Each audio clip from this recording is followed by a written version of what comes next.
How do you sell a nutrition education program to a group of decision makers?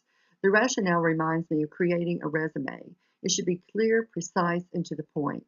Most decision makers already have preconceptions or values about the product you want to sell, so you have to sell the benefits, including the cost benefits, in order to convince them that your program is worth their commitment and support.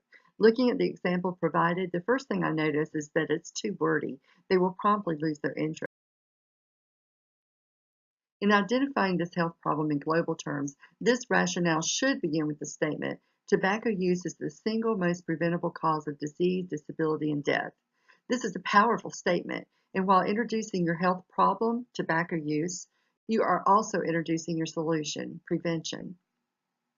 The first statement in the example does not really grab your attention, especially when the current health threats of air pollution, opioids, overweight, obesity are all over the news headlines. You don't read a lot about smoking anymore.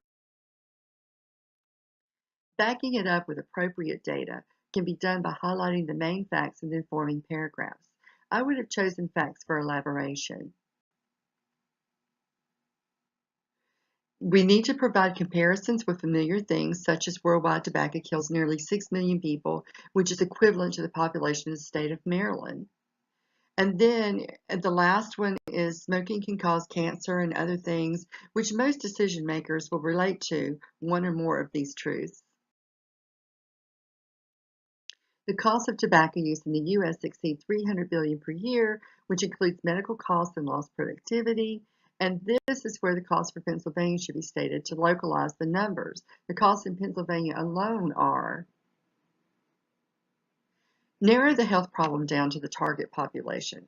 Philadelphia County, the home of more than 1.5 million, has the highest rate of adult smoking of the 10 largest U.S. cities. I've combined several of their sentences when I came up with these. The last one, the three leading causes are not supported and should not be used here. The problem statement should also be clear and precise. Although much is being done, much needs to be done. Use data to highlight both successful and unsuccessful areas, and if possible, how the goals of the program can be attained, and try to relate this as much as possible to the decision makers group.